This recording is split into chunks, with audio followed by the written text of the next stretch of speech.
Hi, my name is Brandon. I'm going to show you a little bit about the InhaleH2 unit with a little quick start guide.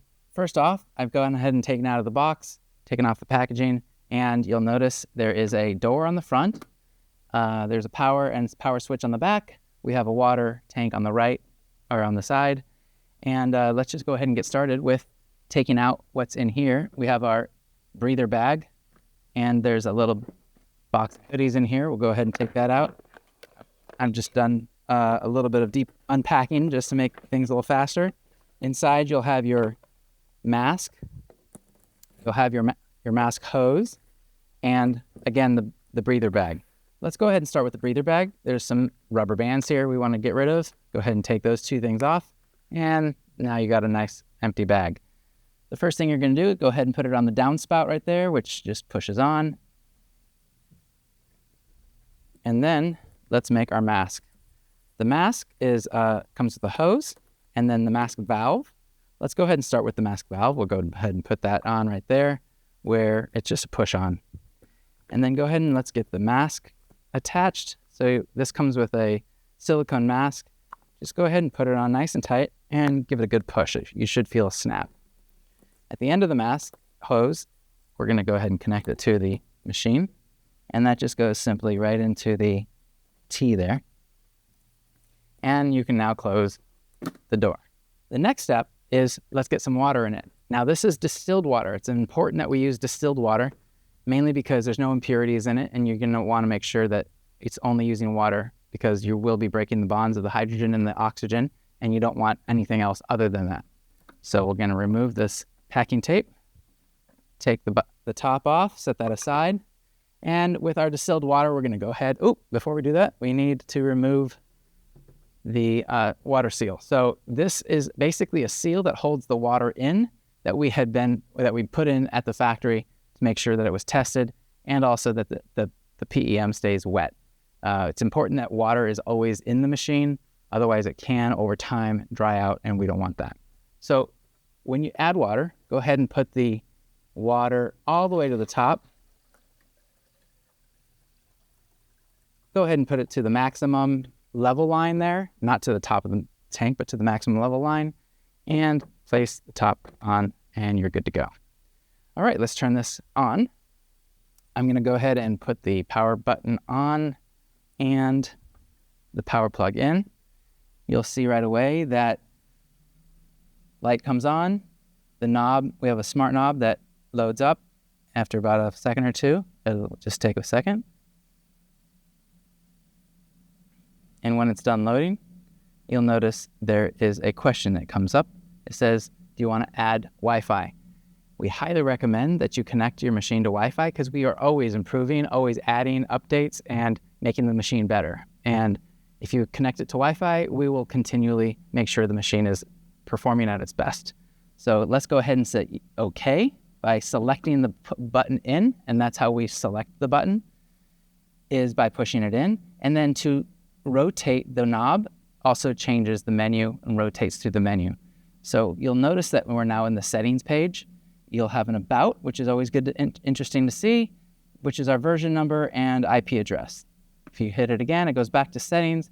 Let's rotate to the Wi-Fi Wi-Fi, and it'll say, let's connect.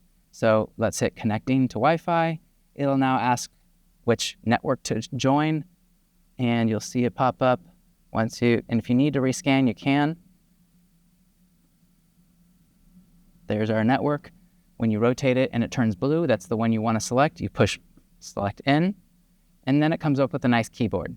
Yes, it's a little tiny, but we tried to make it easy to see the letter on the bottom. So if you rotate and see the letter on the bottom, when that's your first letter of the password, you hit in. Now that goes to the next letter until you hit that in. And then finally, when you're done, at the bottom right, all the way at the bottom, is the checkbox. Get that right? Or where is it? Oh, I'm going the wrong way. Right there at the bottom is the checkbox. That means you're ready to go, and that's your password. It'll go ahead and connect to Wi-Fi, and just go ahead and let it update itself. It'll take maybe about 5 minutes. It might even start and restart and download a few versions of the software to get it up to speed. So give it some time, be patient. It's about 2 or 3 times that it might restart.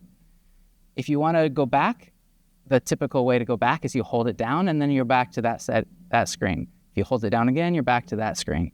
And if you hold it down again, you're back to that screen. And then finally, if I hold it down again, I'm back to the home screen. Now notice there's 3 things on the home screen. This is the one that you're going to be using 99% of the time. There's a play button, which also turns into a pause button. Below that is your timer, your session timer. So you're going to set how much time you want it to run for and then finish at that point. And then at the bottom, you'll have a concentration level. At any point, you want to just rotate to what you want to select and set.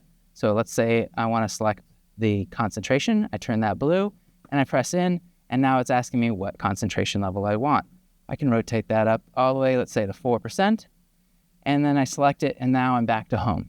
If I want to change my timer, I could select it with the timer, and then I can change that, and then select it. When I'm ready, I hit play, and it begins. You'll notice right away, especially at the 4%, that bubbles will start forming in the water tank, and you'll hear a hum. The hum is normal and the bubbles are normal. That's actually a good sign that everything's working properly. I'll go ahead and pause it now by pressing the play button or the pause button, and it's good to go to start using. Now, one thing that does come up every once in a while is during shipping, if any of the water gets sloshed around and there is a bubble of air in the system, sometimes it causes problems on the very first time using it, and it might even cause an error to show up that says water not flowing. It means that there's a bubble. It's an air bubble in there trapped that we just need to help get pushed through, and it's a one-time thing that sometimes just can't be avoided from shipping and getting jostled around during shipping. So in your box, you'll notice there's a pipette for water. If that ever happens, go ahead and suck up some of the water by using the pipette and try to inject it directly into the second or back hole, just like I can see it clearly, just like that. And then you'll notice if I inject the water, bubbles come up from the other hole. Do that a few times until you stop seeing bubbles coming up, probably about 3 or 4 times, maybe 5 at the most. And when you're done with that, go ahead and turn it back on and you should be good to go. So once you hit play, you'll notice the bubbles will start right away. And you can just enjoy the hydrogen. One thing to notice is that inside the bag does inflate, but the bag will not overinflate, and it will seem like maybe it's not inflated enough. It's okay. That's actually part of the design. The bag is there to actually inhale and exhale to collapse and expand as needed. So it's really a way to let the breathing of a human have the pure concentration that we've set on the front knob. So let it just be, half inflated at most at the time that you're using it, and it's fine. That's how it's designed. So we'll go ahead and close that up. Hopefully that was helpful in how to get the machine quickly started and using it right away. Let us know what you think and how we can help. And you can always find us on our website, InhaleH2.com, and let us know. Enjoy.